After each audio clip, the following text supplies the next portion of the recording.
Mesdames et messieurs, c'est un plaisir de vous retrouver sur Télécad pour l'essentiel de l'information de ce jeudi 12 novembre 2020 qui sera présenté en bilingue avec mon collègue Hassan Guida Omar. Salam alaikum Hassan Guida. Wa alaikum assalam Adam, ahlan bikum min jadid. المشاهدين الأعزاء في موجز الأخبار من الفضائية التشادية. Le ministre de la Communication, porte-parole du gouvernement, Chérif Mohamed Zen, a présenté le compte-rendu du Conseil des ministres tenu sous la présidence du maréchal du Tchad, Idriss Déby Itno, président de la République, chef de l'État, président du Conseil des ministres, ce jeudi 12 novembre 2020. Un seul point était inscrit à l'ordre du jour. Il s'agit du projet de la loi constitutionnelle portant révision de la Constitution du 4 mai 2018 soumis au Conseil des ministres par la ministre secrétaire générale du gouvernement. Vous aurez plus de détails dans le 20h.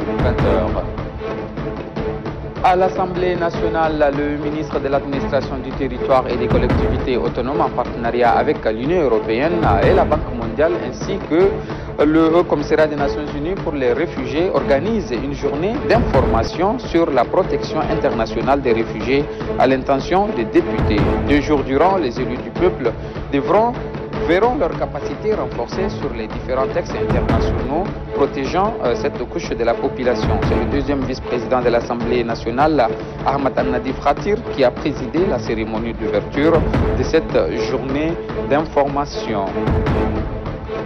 Le secrétaire général adjoint de la mairie de N'Djamena, Brahim Maïna Tona, a lancé ce matin un atelier d'information à l'intention du personnel de soins et techniciens d'hygiène des différents centres de santé de la capitale sur la gestion des déchets à risque infectieux.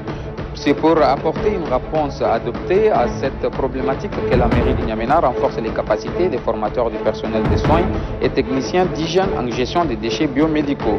L'objectif est d'accélérer la mise en œuvre de la stratégie de gestion rationnelle et de destruction des déchets médicaux aux normes requises. Brahim Maïnatouka, cet atelier permettra aux acteurs impliqués de proposer des solutions appropriées à la problématique des déchets médicaux.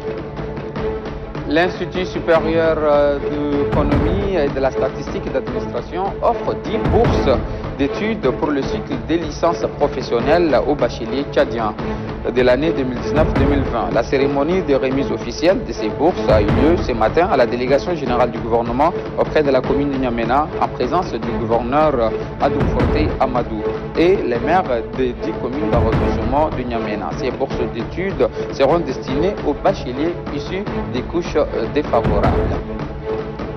C'est l'essentiel pour l'information en français. Je vous laisse en compagnie de Hassan Guida Omar pour la suite en arabe.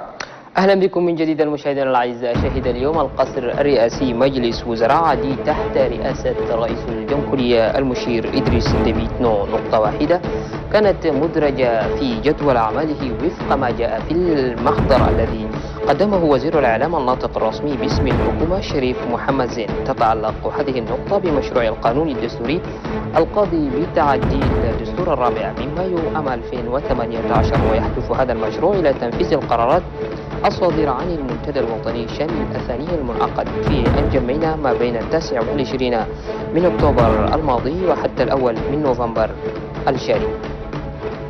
افتتح صباح اليوم النائب الثاني لرئيس الجمعية الوطنية أحمد النظيف خاطر افتتح فعاليات اليوم الإخباري الذي نظمته الجمعية الوطنية بالتعاون مع وزارة إدارة الأراضي والمفوضية السامية لشؤون اللاجئين حول الحماية الدولية للاجئين. ويهدف هذا اليوم إلى معرفة أهم الخدمات التي تقدمها الجهات المعنية بدعم ومساعدة اللاجئين المقيمين بالأراضي التشادية ومعرفة التحديات والصعوبات التي تواجه اللاجئين. كما يسمح هذا اليوم للنواب البرلمانيين بالتعرف على مبادئ الحماية الدولية للاجئين من أجل توفير الرعاية الكاملة لهم والسعي إلى الوصول إلى الأهداف المرجوة.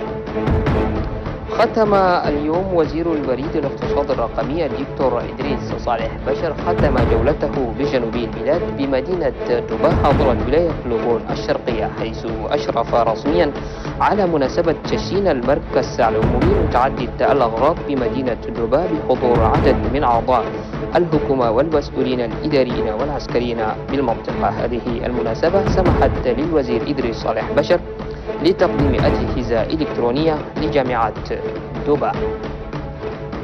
بالعودة إلى العاصمة، أنجمينا زار أول أمس عمدة بلدية أنجمينا عمر بكر زار مقر شركة فيتر كلير، وذلك لتشجيع العمال هذه الشركة على ما يقومون به من عمل في مجال رش المبيدات الحشرية بمختلف المرافق الحكومية، خاصة أثناء جائحة كورونا، حيث رحب المدير العام للشركة بتشا مصطفى بهذه الزيارة التشجيعية. كما سمحت هذه الزيارة للعمدة بتقديم شهادة تقديرية لشركة استلمها رسميا المدير العام لها بتشا مصطفى. هكذا أنهي معكم أنا وادم إسماعيل الموجز الإخباري الذي قدمناه لكم من الفضائية التشادية. نشكركم على حسن المتابعة. تحياتنا لكم مصحوبة بتحايا فريق الأمل. إلى اللقاء. Au revoir. Portez-vous bien.